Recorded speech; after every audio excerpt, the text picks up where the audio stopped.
Good morning. This is the fourth day of the workshop, and our seventh lecture is on IoT Data Analytics. IoT Data Analytics is a pretty vast subject, mostly developed in recent days. And in 1 hour, if you want to do something, I would rather introduce it properly and tell the scope. And it's beyond our possibility that we cannot go to every techniques and show how it's working. With that, let's go to the starting why all this data analytics is necessary. This tells us the annual data generation today in 2025 is about 175 zettabytes. Okay? And this data includes both textual content, both structured, semi-structured, unstructured data, multimedia data like images, video, audio, and also social media data, including the data coming from sensors. If you look, almost half of the data resides in public cloud environment. That means cloud has been so popular. Half of the data storage in cloud, and 1/3 of data worldwide are needing real-time processing. Okay, and quite often they're at the edge for IoT perspective. So, where do we get this data from? This data coming from many sources, as you notice here, is email, contracts, weather, population, sentiment, industry, and so many areas, both commercial, public, as we spoke in the last slide. Now, the state of ever-growing data can be believed or perceived like this. Can you believe that as we speak, last 1 minute, perhaps 204 million emails has been sent, 61,000 hours of music being listened in one of the platforms, Pandora, and 30 million photos have been viewed by the user, and it's growing much faster. Perhaps 350,000 tweets have been there in the last 1 minute. Imagine 4 million views, 277,000 Facebook logins. There are statistics taken by the surveys, and 6.3 million Google searches. So, data is generated such a fast pace. So, we can only measure them the volume, velocity, how quickly they are being coming off, the variety of data, and accurate or inaccurate data over there. Now, to give a perspective about how much is zettabyte, we are all used to have terabytes. That is 2 to the power, that's 1 trillion bytes, which is 2 to the power 40 bytes. Okay, petabyte is 2 to the power 50 bytes,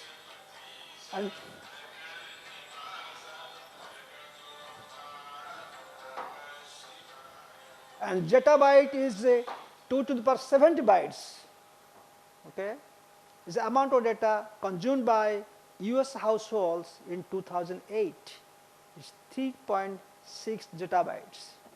Okay, so this is kind of speaks the volume of data that we are getting ourselves in. Then the massive streaming data, more so as the data is cheaper for you, and you love to send videos, watch videos. They're all part of the streaming data, and essentially we call that data with a velocity. Okay? Then variety of data, so many sources, unstructured or semi-structured, all these things coming from social media, sensors, and for us it is more or less sensor and media, and the variety is changing over and over again. Think about 4 billion plus data hours of video, they're all around there. Tweets, okay?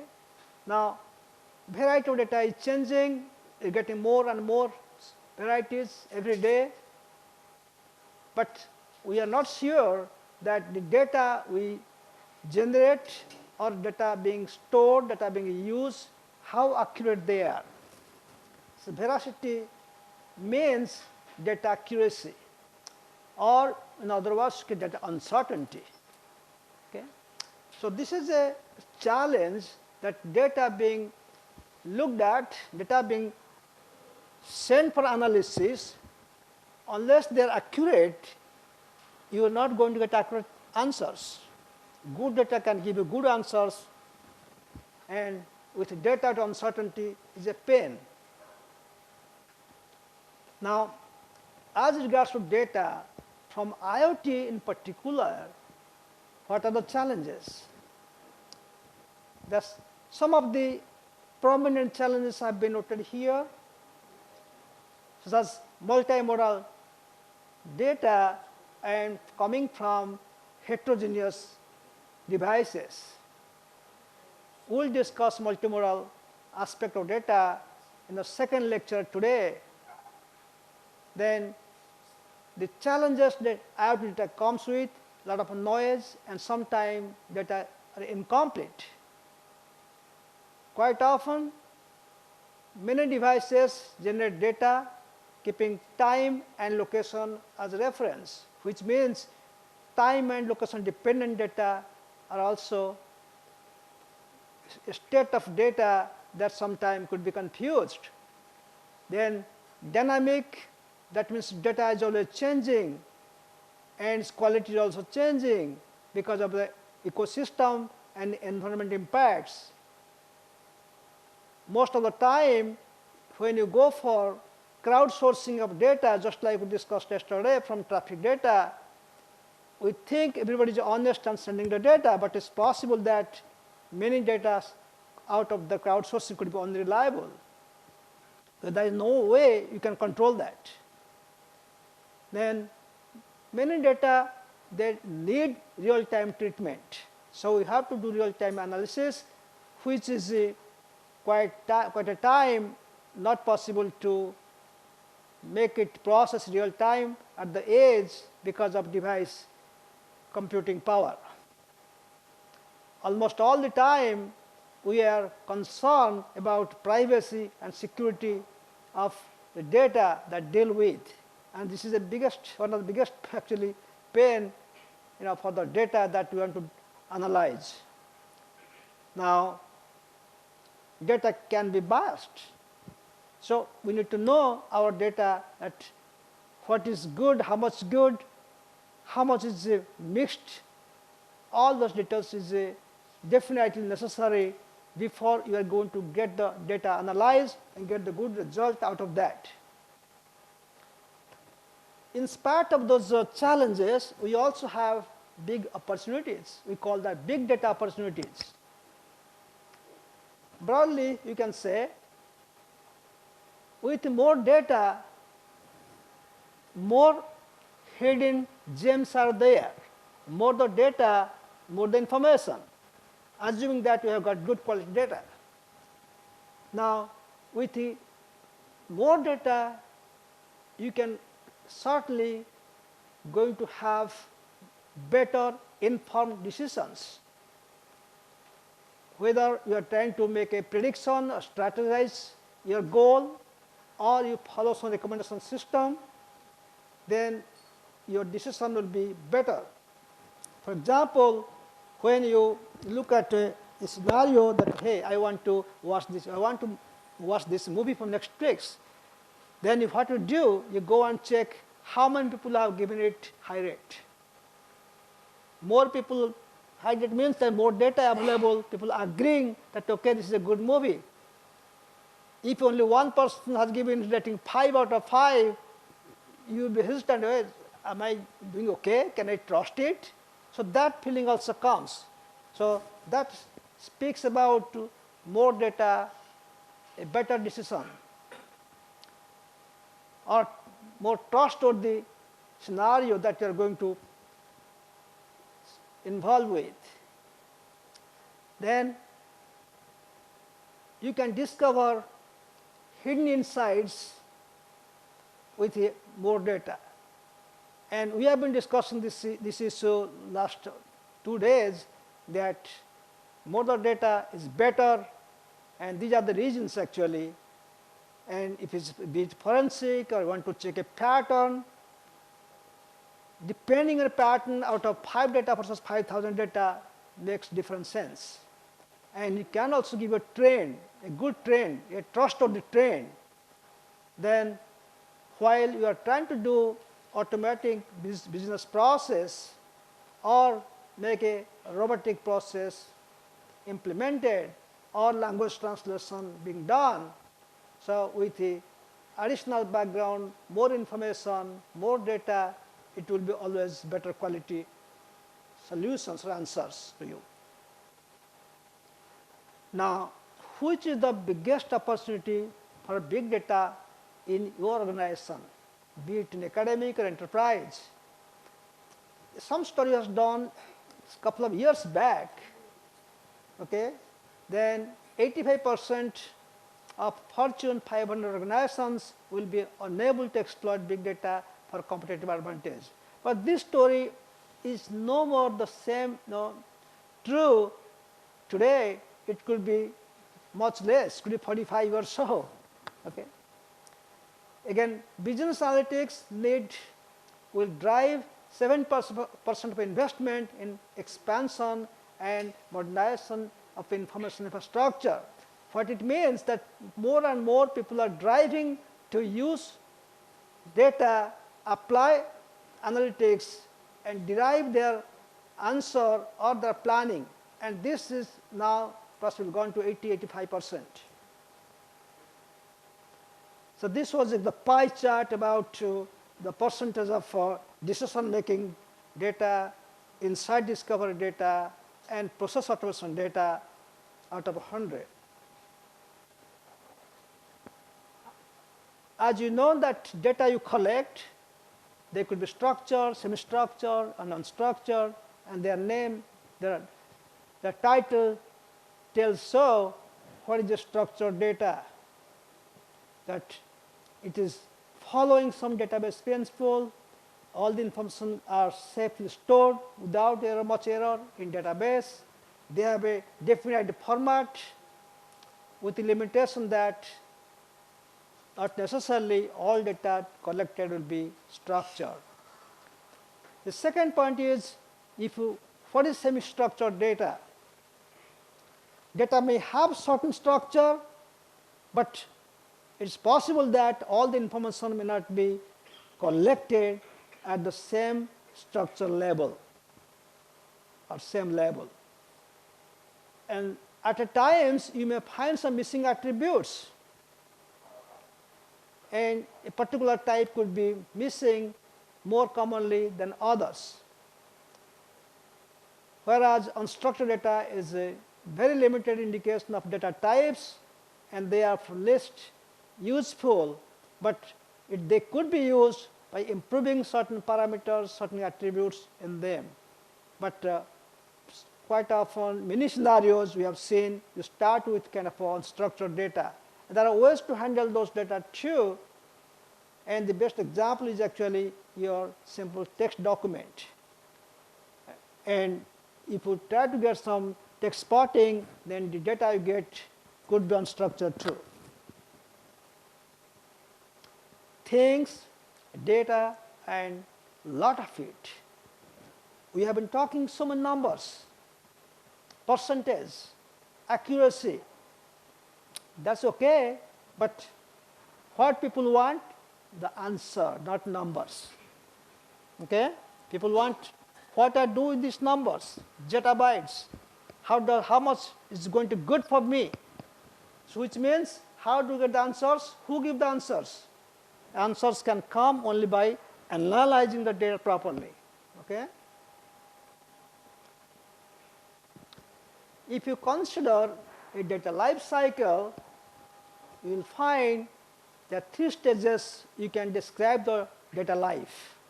Stage 1, you basically call it metadata. Okay? When data is collected, they collected keeping a context in mind. They have some ID, some references in terms of location or time, that is when data is collected. It has a tag or not. Okay? And sometime you can call this as a data by validating its format, its range, and a good source or bad source. And you can verify the data for its quality in terms of accuracy, consistency, or integrity. This stage 2, where once you get good data set, you go for data analytics. Data analytics involves computation. You have sometimes you store it, quite often unless real time, but typically you store the data, index it, aggregate it, ensure the structure, then apply analytics. And whenever you do for data analytics, usually you make some reference as benchmarks. You profile it against some benchmarks so that you can come up with some meaningful decision, not the numbers. Numbers can only justify the level of the quality of the answer, but informed decision is something big prediction or give a direction in proper way. Those are actually the descriptive solutions.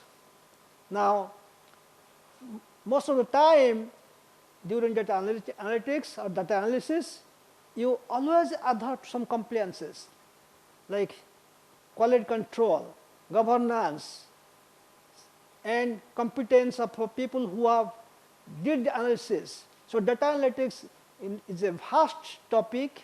Data analytics is a technique using thousands and thousands of algorithms, both data-driven type or machine learning type, but they all have their own merits and demerits that we'll be discussing in future slides. So after analysis, you got data, you analyze data, make a decision, then you have built a confidence on that. After that, data is ready for the use. So when you do data analysis, pretty much you go for analyze it and maybe building a kernel, then use that kernel.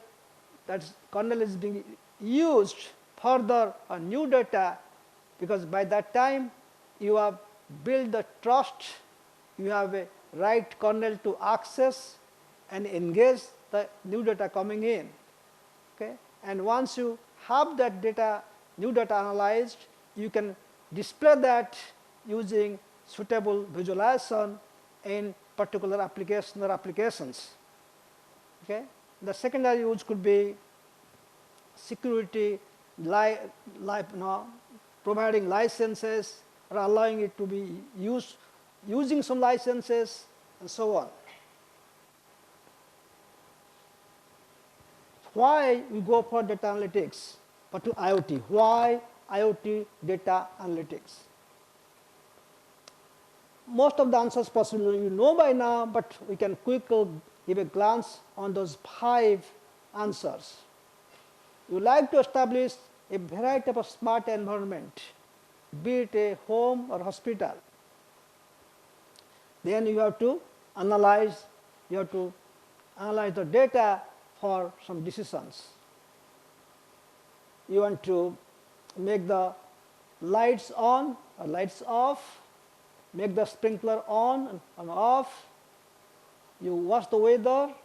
So a smart decision is considering the environment, considering the temperature, humidity, and the wetness of the ground. A sprinkler system could be on for the house.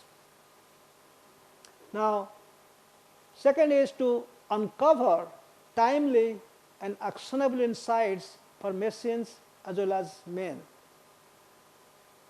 So on time, decision on time, to take certain actions. There are many possible scenarios. You have to do this or don't do this. Your utility has to be turning low or to be on. There are so many things possible in terms of actions, and those actions could be depending on the solution or the answer from the data analytics algorithm. Then third is to assist with precise prediction and prescription. You want to take some prediction that, okay, in next 3 days will there be rain, should I switch on the sprinkler or not? You can do prediction, weather predictions. Okay. Then prescription, so events are happening, and based on certain events in your mind, what you should do or what you should not do. To guarantee preventive maintenance of infrastructure, be it a power plant or automobile. In case of automobile, it might check various sensors, there are hundreds of sensors are equipped in automobile. It can tell you, okay, the air quality is bad, change the cabin filter, or oil quality is now thick and dark, you should change the oil.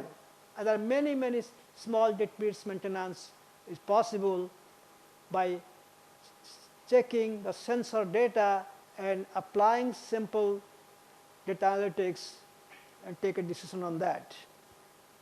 Then to ensure optimized utilization of distributed assets through monitoring is further, say you want to monitor fire in a forest.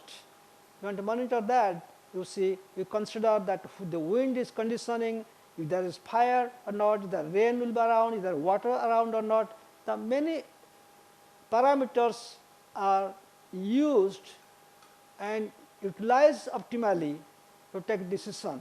And that process, you can also do measurement. Then you management.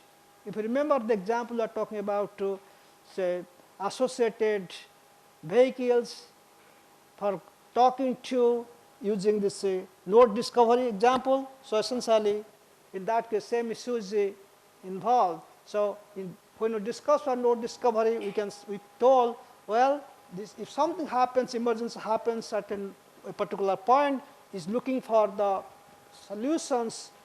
If it's a fire, then fire truck, or some other thing that, like maybe you can go for a vehicle from the hospital.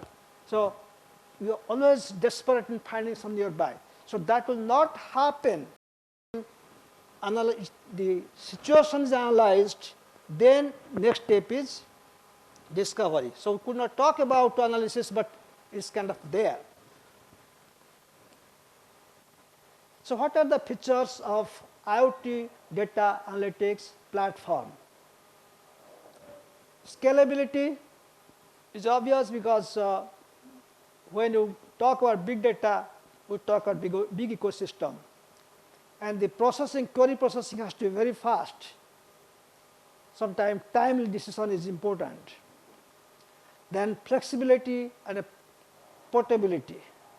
Portability means you have the algorithm, you have a technique, analysis technique that must run at the edge or at the fog node, wherever it may be, or at some scenario it could be in the cloud.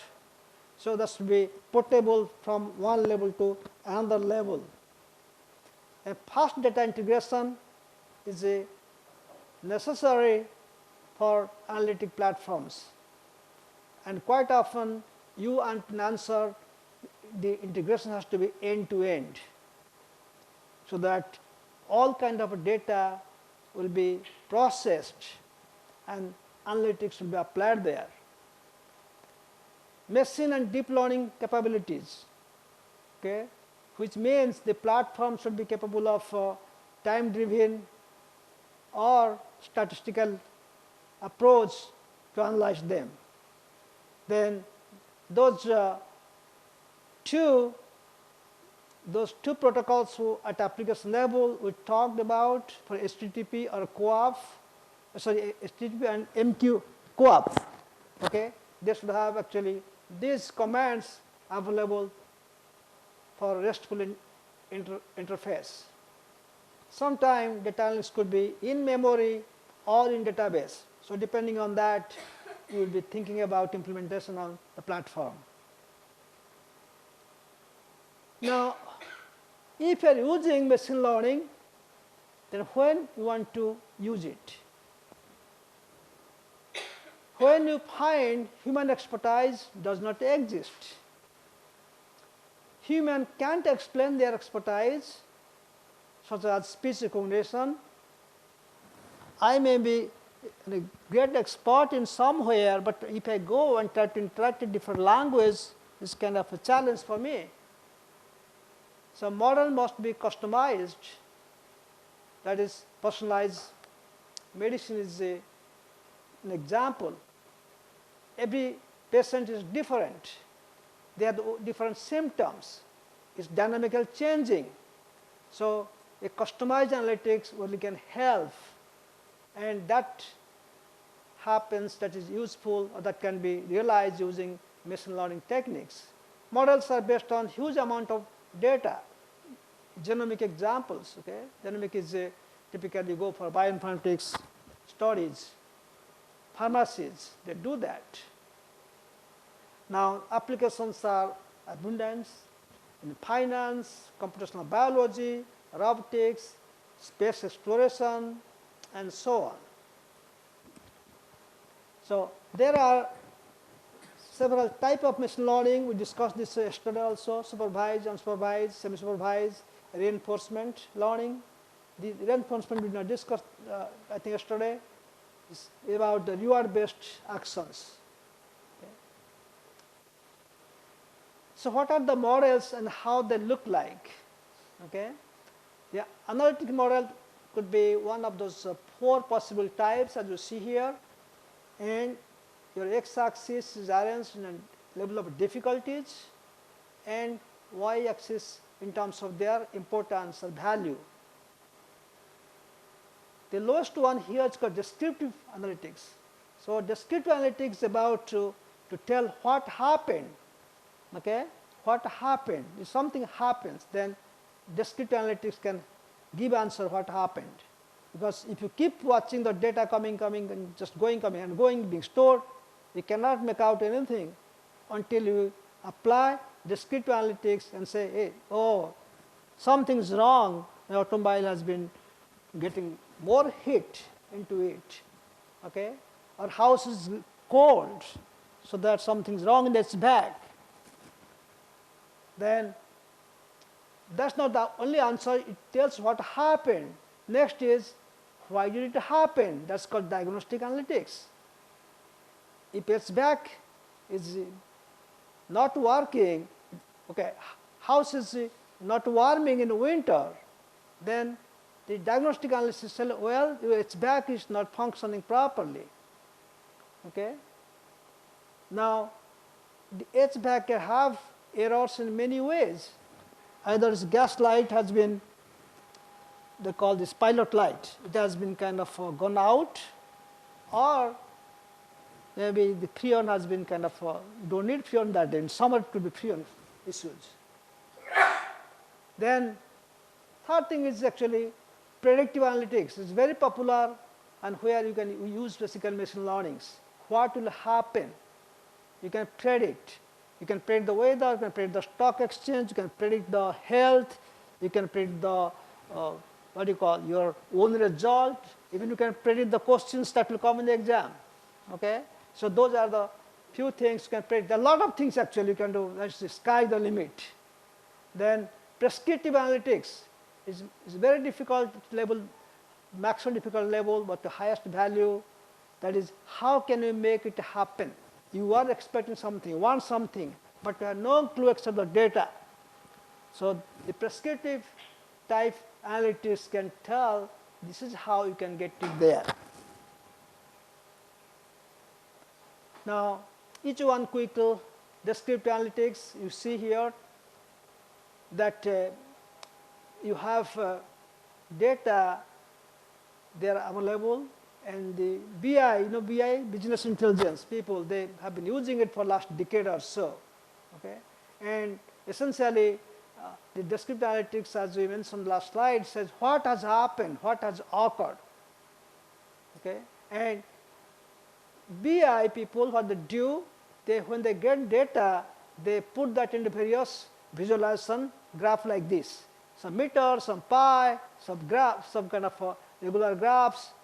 Then you will find that when data changes, behave differently, this visualization also changes. The meter instead of here, it could be here, or it could be here. Okay, the changes. So that we could say what happened. Okay. The predictive analytics is what will occur. So you will have some kind of visualization, some data, then you can always say the spot is changing, is flicking, or is moving particular direction, or data changes. More the data, your prediction could be higher. So there are algorithms for predictive analytics. I am sure you must have heard about regression analysis, typically used for prediction. Machine learning, neural networks, they are also being used towards regression answers. So what will occur? Prescriptive, the top one, is more difficult level highest in the diagram over there, and we basically call that as advanced analytics, and it is used for critical resource allocations, because critical resource allocation is a NP complete problem. Okay, to get optimal result, how much resource has to be given, be it memory management, be it network bandwidth management, or scheduling particularly. They are all critical resource allocation problems, and all the time they involve optimization. And that scenario is well known as NP hard. Okay? So luckily, using neural net and deep learning techniques, you will be able to, looking at the pattern of data, you can come up with abstract the behavior, you can tell accurately what should occur. Okay? Yeah, this is detailed description of the what should occur. Basically, prescriptive analytics can benefit areas like healthcare strategy planning using analytics to leverage operational and usage data combined with data of external factors. So I would say that instead of forgetting any particular case, unless we are involved to do some particular domain, for all purpose, we can say we have resources available, we have an objective to do certain tasks, but the task to be accomplished in a way that if the resources are distributed properly and do the action, that always is a pain, and we are able to handle that using your data sets that is available over larger data set available that has been watched or observed, maybe months, sometimes years of data depending on the domain and particular problem at hand. Okay? So applying your deep learning techniques, you can handle that. Data mining is pretty age-old techniques that we have been learning from in your computer science classes. Those data mining also being used as a form of analytics. And data mining has been improved over last decade towards more prediction activities. And you can always find the hidden pattern in a set of data that's stored there. So you can discover useful and unexpected patterns in the data. Okay? And non-trivial extraction is implicit. Previously known and potential useful information from data are very helpful in data mining as a resource. Exploration and analysis. That is actually, we typically go for a automatic or semi-automatic approach to explore the data and doing analysis. Of large quantity of data, you can get a better quality answer. We call that meaningful patterns. So these are typical techniques, operation, or we call it operation, we call it techniques. or analytics. They are always available and very popular. And classification, look at, if you want to prediction, then you have to classify, okay? And you can do regression analysis. You can do deviation detection, taking care of outlier, of course. Then use collaborative filters. It's very popular and very handy also. So these three, collaborative filter and deviation detection, regression technique, and predict and classification. These four analytic techniques are used for prediction. We call predictive analysis or analytics. Then the other three, they are descriptive. Clustering is also descriptive, association, rule discovery, sequential pattern discovery, they are descriptive. So we have in general data and types of analytic approaches. Now after that, I'd like to take attention towards the IoTs. The IoTs at the edge. How do you apply analytics for IoT at the edge? We know that, we understand that IoT have constrained devices. Okay, there are a lot of constraints at the edge in terms of power, in terms of computing power, and real energy. So how do we handle that? We'll be talking about one particular potential solution in next few slides, at least, that's being acceptable or accepted in the community. Okay, that's called approximate analytics.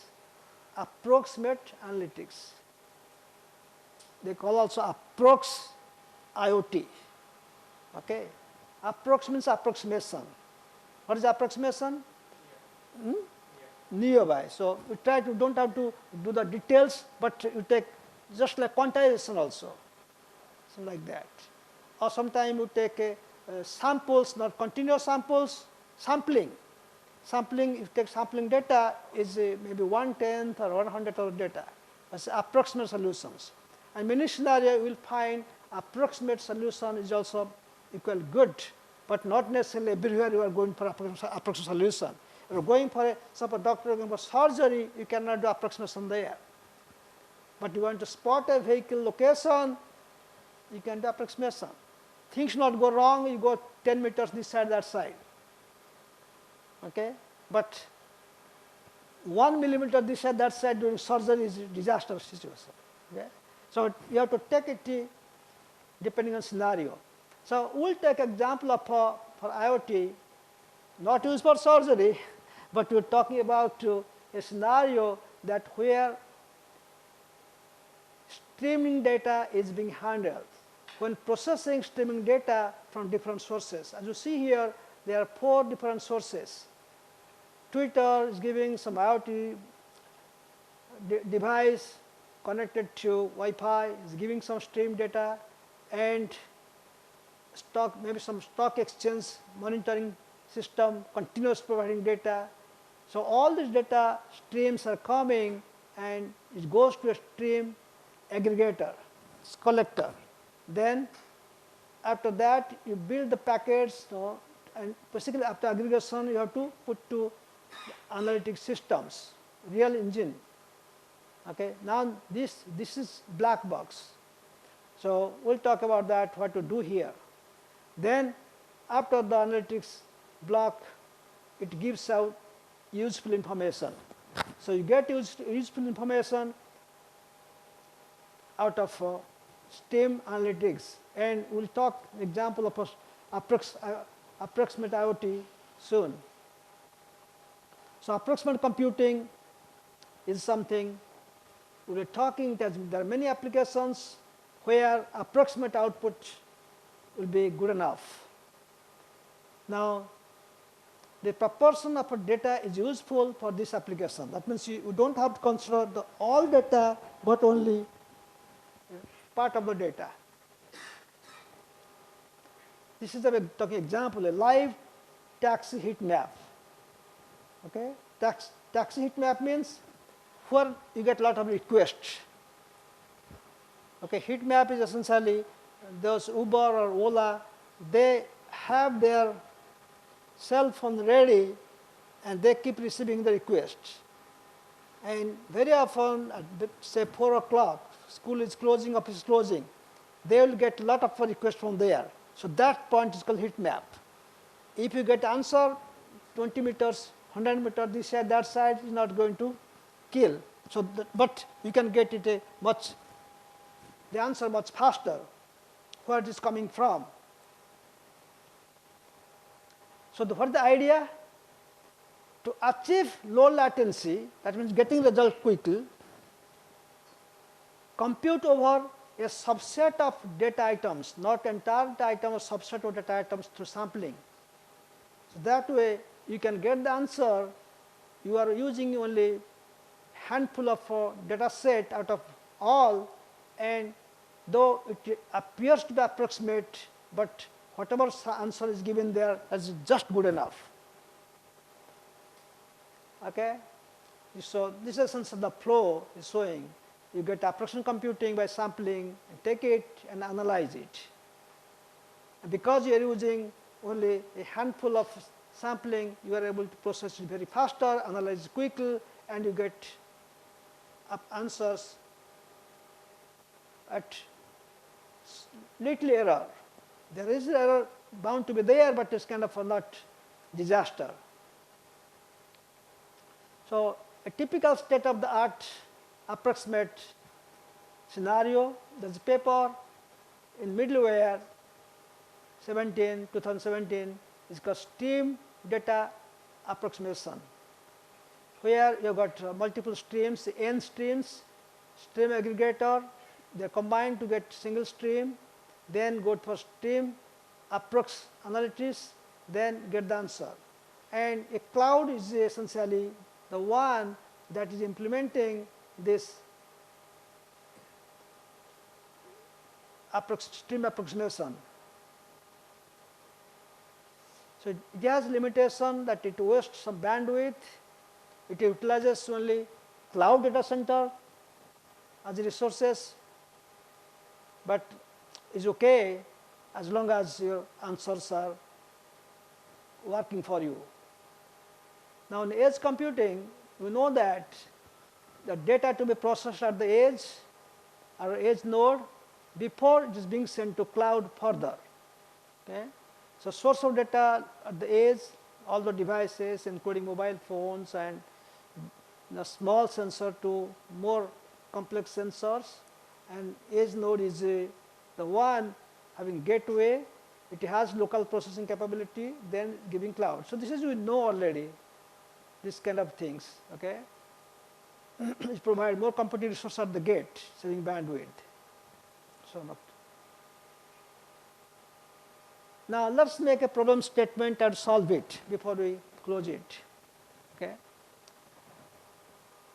What is the problem? To build a stream analytics system by utilizing the cloud and edge computing resources.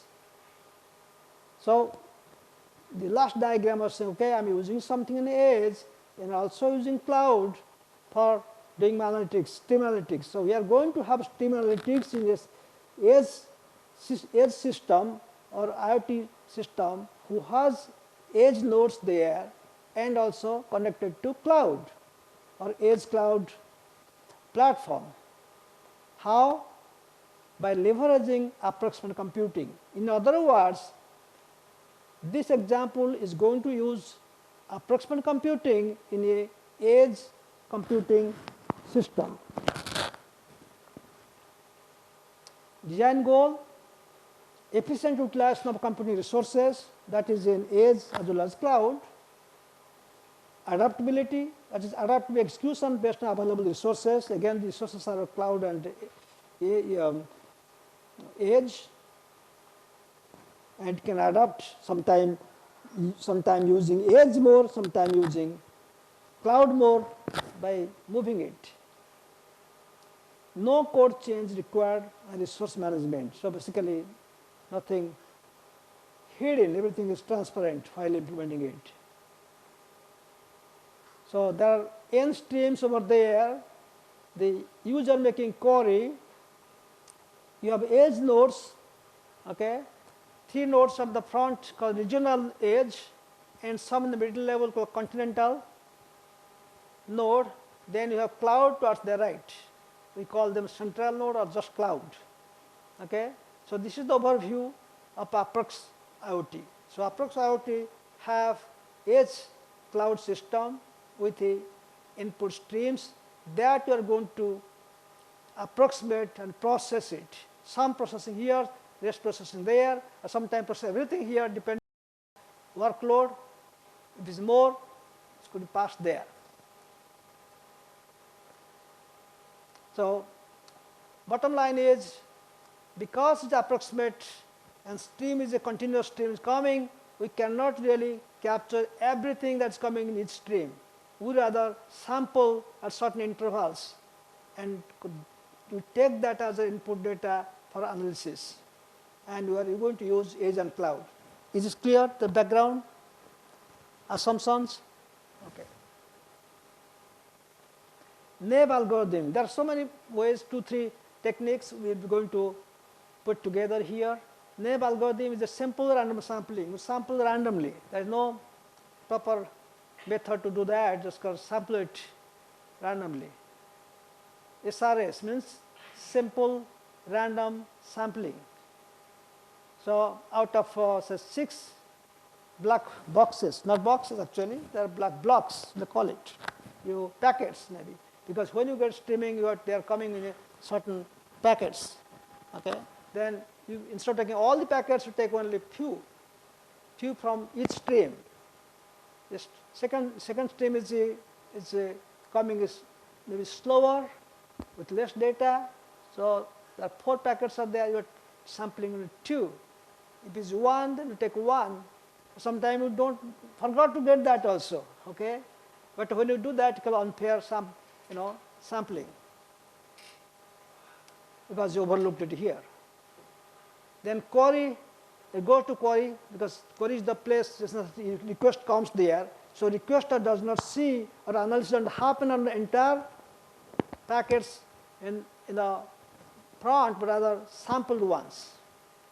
So query is your actually your how do you call it analytics approach here. So accuracy will be low because of the something overlooked. So certain stream is missing. The second approach is called stratified sampling. What is the meaning of stratified? You layered ones. You make actually certain layered ones or create the big stream into small substreams and try to sample fairly. You must take all the channels, all the streams without skipping it, okay, proportionately. The disadvantage is it requires knowledge of each substream size. You want to be fair, but if you do not know a stream, a very slow stream versus a fast stream, okay, then if you're trying to provide some fairness, you may be also doing unfairness.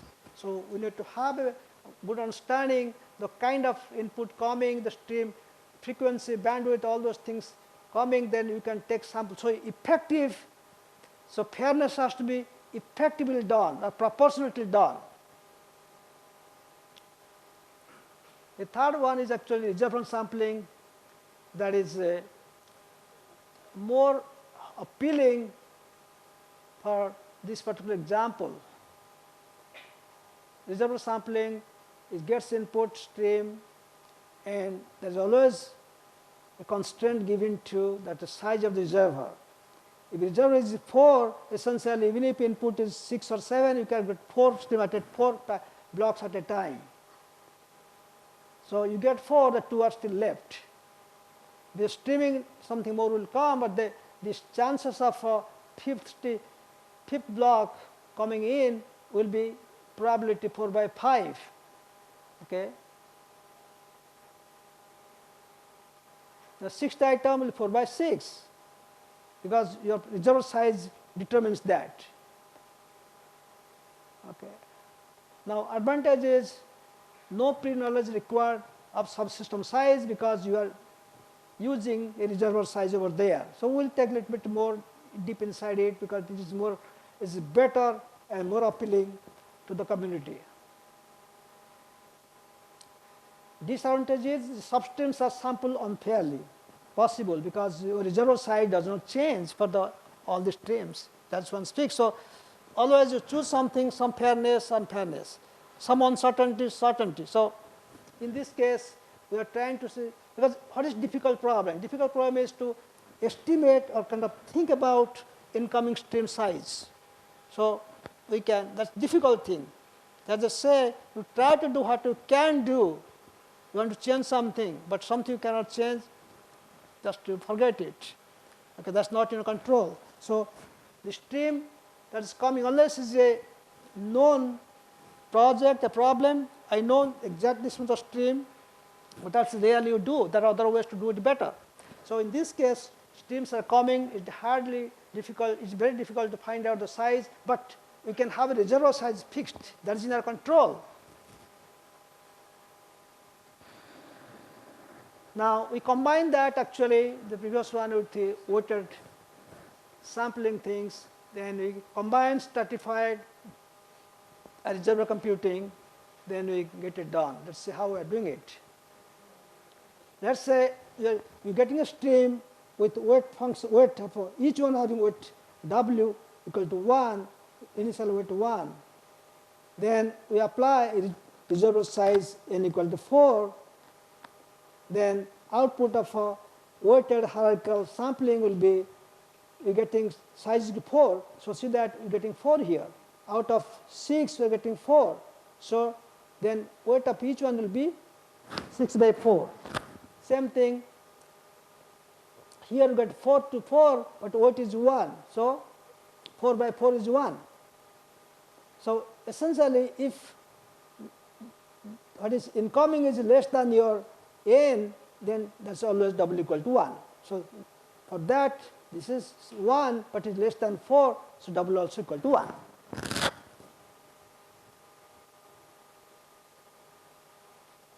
So this approach essentially can parallelize the implement computing too, and you don't need actually any synchronization between substreams. They're all independent, and that's why we're doing parallelization.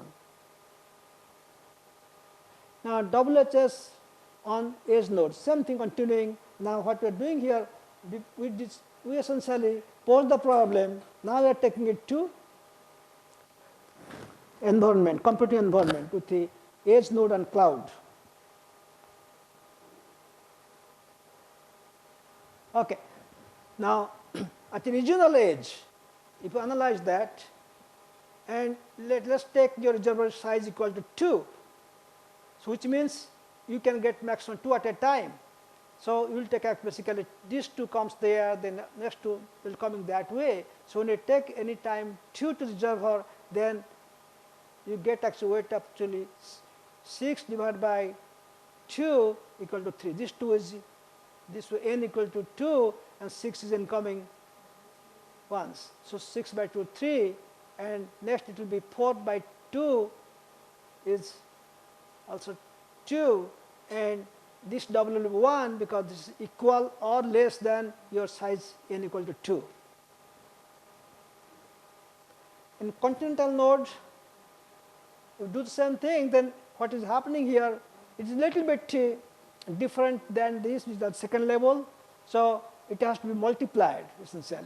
So suppose you have 5, okay, then 5 by 2, 2 is the n, so you get 5 by 2. Now the weight of this incoming is 4, so that is 4 times 5, number of blocks, divided by 2, that's weight becomes 10 here. So the weight was less in the edge node, but weight is more expensive for the continental node. Same thing is true here when you go for this W equal to 1. This is 4, this is 1, mind it.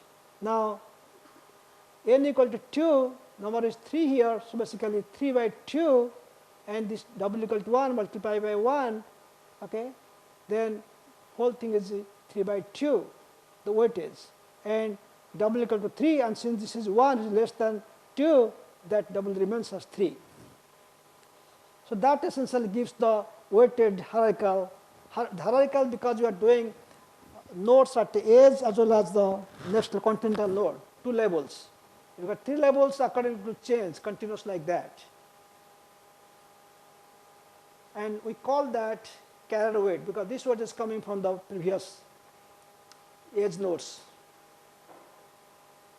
It's the current weight, that's why multiplying. This double 4 is the carrier weight coming from before, and this is the current weight because of just considering this scenario. So more the level, you'll be keep multiplying it further. So again, it's easy to parallelize, require no synchronization between computing nodes. Now the cloud weights are still carried out, okay, then applied same rule, you get different weights now, new ones, and this in this case you are taking W equal to weight n equal to 1. So quorum is the sum or kind of final stage where we apply the analytics eventually. That will be, you take what we're getting here with a number of blocks, then 4 into this and 2 into this, essentially. Weight, basically final weight times, then you can get the error bound. So what essentially telling that your approximate output will be depending on how to implement it. So given the example of 2 stages in the edge and 1 to the cloud, then the with n equal to size, reservoir size equal to 1, 2, and 4, we show different weightage and with the carrier weightage and sum of products kind of thing here. So people implemented this actually using Kafka tools, multiple streams. They're doing the same thing. Basically, Kafka use the mathematics or the model that we talked last couple of slides is being used by this tool. Okay. See that the tools providing this and is going to edge nodes, then sample data stream coming, then essentially going to cloud data center. This is the platform that is being implementing the techniques that we just discussed. So they did some experimental setup. We'll wrap up quickly actually at this time. So experimental setup, the evaluation is based on the accuracy versus sample size, which means how much, what the size of sample will take, and the accuracy is reflected. There are 2 results we are looking at, accuracy and throughput, both versus sample size. Test bed use 25 nodes, 15 nodes for approx IoT deployment, 10 nodes for Kafka cluster. They compare both the scenarios, tools as mathematics, numerical techniques, and using simulation tools. Data set, synthetic poisonous Gaussian distribution, real Basel-Pulse pollution, some for New York taxi ride, a particular practical example. Now SRS and approx IoT results looks like this. So approx IoT is essentially staying at 0 minimum. Okay, accuracy loss means you're losing hardly anything. So it's lower is better, and SRS is actually accuracy is worse, but slowly falling down as we try to get the more fraction sampling, 60% to 75%, 80% maybe. So average is 0.035%.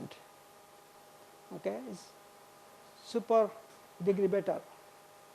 Throughput, comparing with the NAV, SRS, approx IoT, in this case, throughput, so higher is better. As you see, the NAV the nav is at this level, okay? So that means it is not giving any good throughput. Whereas your SRS giving good throughput, as the sample size is kind of a fraction is increasing, then throughput is lower. Now, approximatity and SRS almost agreeing to each other. So approximatity has a low overhead compared to native execution. Approximatity has similar throughput to SRS. So approximate IoT analysis for edge computing is the one for many scenarios, not that it's going to help every scenario, but particular example, specific example of IoT is moving. What happened? Yeah. Then the efficiency-wise is efficient computing and utilizes the bandwidth well. Is it adaptable? Adaptive execution based on available resources. How about transparency? It requires no code changes. Same code will work.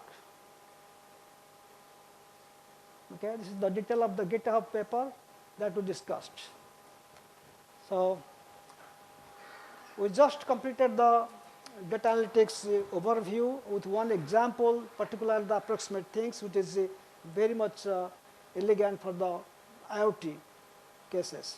There are tons of examples you can come across. So at least you get a big picture now. That's possible what we can do in 1 hour to understand the big picture of the data analytics, how data is changing, and how analysis helps you, what is machine learning. We compare machine learning, deep learning in the other studies too, so they are part of this whole thing now, ecosystem. Okay?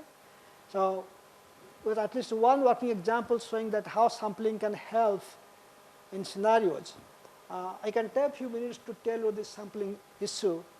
We were working on a paper 4 or 5 years back, and my students are working almost 2 months on that and always coming with the results. The paper, a long paper, is taking ever, sometime 24 hours, sometime 30 hours, and showing me that. So it was frustrating.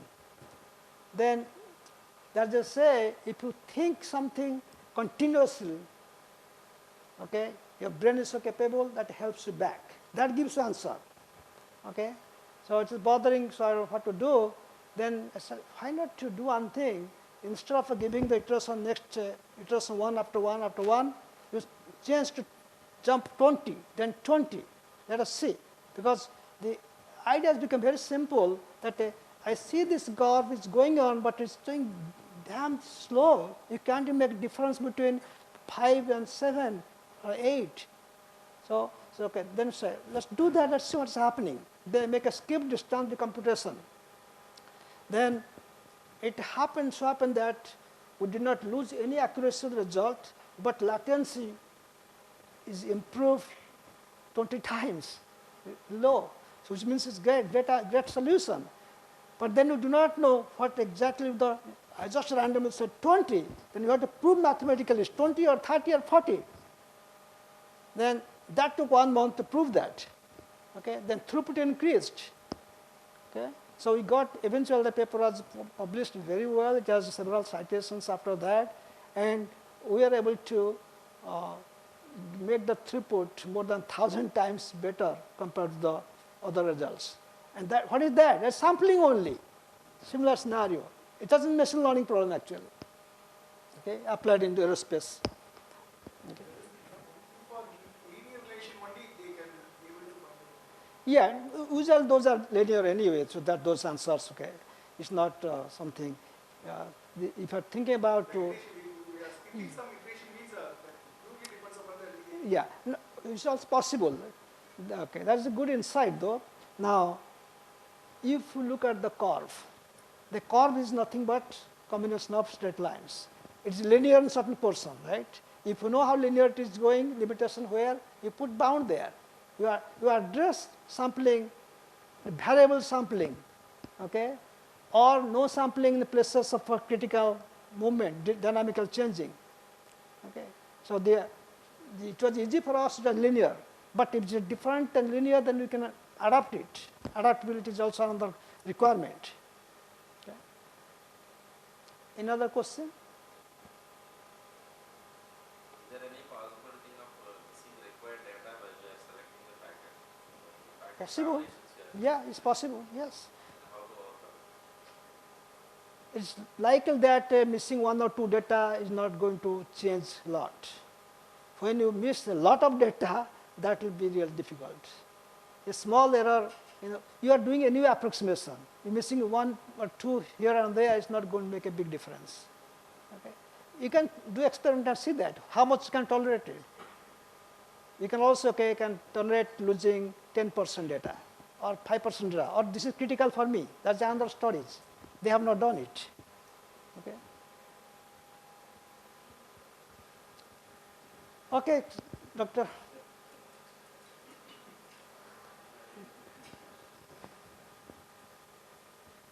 They already asked, yeah. In the lab, we have executed one CNN, one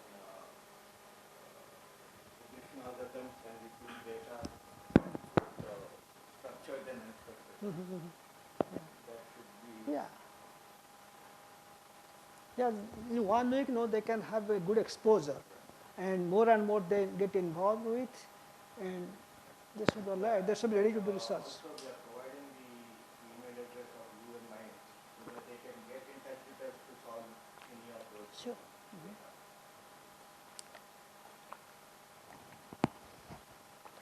So the experiments what we have done, 8 experiments we have done on ML, that should give you a clear knowledge.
You are attending a photo exhibition, then in a town, maybe you are traveling, like me coming here, then I'm talking to my friend maybe back home, my school, and there are photos about wildlife, architecture, so many things. And my friend, while talking to him and showing things in my phone and saw a particular wildlife, item there, and he asks, can you tell me what is that particular wildlife photograph you are showing me just now? But you have no clue on the animal in the picture. Okay? And you can't even describe the photo. Okay? Little embarrassing. Okay? You are showing something, you don't know what you are showing. Okay? What if I give you an algorithm, okay, that could take the image as it is, its input, and automatically generate an image description for you. Just like these days, you take a picture of a plant, from the leaves it can tell everything about the leaf. Okay? Better than that, if your iPad can tell you what happens in the picture. It's not only for the animal, but what is going on behind the scene. More deep insight about that. Now, question, is this possible that I just take a picture on my iPad and iPad it can give a description about the animal, tells me what's going on in the background? Answer is yes. How would that be possible? Well, you will need few things. You at least need two bits of information sources, two information sources. An information processing model for each source, a learning model to learn combined information. What is saying this here is the architecture view will be information source 1 and 2. And for each one, there is a feature extractor involved. Then both the features are integrated, passed to aggregator network. Okay? This is the architecture that will help us to avoid the embarrassment that we just came up. Oh, we have the same issue like yesterday. Okay? Yeah, the slide is kind of changed in a weird way. Okay? Now, so what is multimodal? Now, it's about sensor modality. Okay? We have a touch sensor, you have a sound sensor, smell sensor, okay, and appearance, taste, attention, all those, they are kind of different modals. Modal means sensing organizations. Okay? They are all together, you can say, multiple modes, multimodal. It's kind of sensor modality. So the modalities can be defined like this thing. Modality is about something that is being experienced. Modality is about the way, it's rather the way something is experienced. When you touch, you experience somebody touching you. Okay? You hear something. Okay? Those kind of things. Okay? Now, modality refers to certain type of information and or the representation format in which information is stored. So the representation, we'll talk about that. These are techniques actually. Okay? Machine learning representation. Okay? We'll talk about that more because towards the end we'll be using this term so much, you will think of what is representation? I didn't know that. Okay? So modality refers to a certain type of information or representation format in which information is stored. How about sensor modality? Sensor modality is one of the primary form of sensation, such as vision, touch, all those things, channel of communications. The medium is, there are two things, modality and medium. Modality is something, the way you experience some sensory activities. Medium, the means you can store and communicate. You need a medium, modality to exist. Okay? Medium is the means whereby information being delivered, sometime being stored, so that proper interpretation is possible. So two things in multimodal we call modality and medium. These two must exist for processing. So example of modalities. NLP, natural language processing, not NLP, natural language, spoken or written, visual, from images for static or videos for streaming. Then auditory, including voice, sound and music, haptics, or touch, smell, taste, physiological signals like electrocardiograms, ECG, skin conductance, they are physiological signals. There are other modalities around there like infrared images, depth images. So there are all modalities that you can experience those things. For each one there is a medium existing there too. Same issue, all the pictures kind of 90-degree rotated for some reason. Okay. It's possible that the adjustment of screen that might have been kind of they could not accommodate this with the image, so it turned itself. That's why it's always good to use my own laptop than someone's laptop. Anyway, it's late to think about that. Now multimodal communication behavior, how they behave, let more insight into that. If you look at your audio verbal things, okay, you have words, syntax, lexicon, okay, that's part of speech under syntax. Then pragmatic means disclosure acts, it is vocal, is annotations, then voice quality, all those details, features are there actually. We call it feature or behavior. Things are different way. If it's visual, it could be just a gesture or body language, or eye contact, or facial experiences, what more details there. And this shows actually similar things. Can you please interrupt.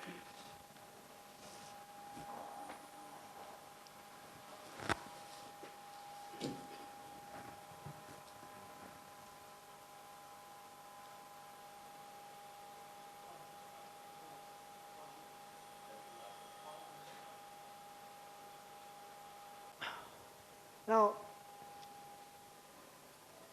this is something, I think almost all pictures have been screwed up actually. So next time you have a Gantt course, tell them not to use any secondary.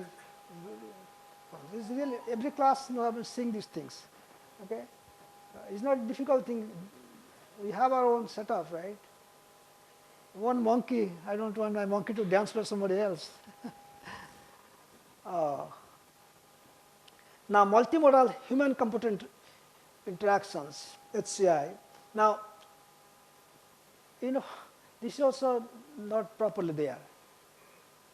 This has kind of gone somewhere else. Part of that is not there. It's under this title.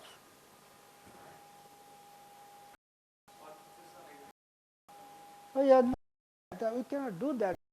See, all the pictures are. I think we just recording. It's not going to work.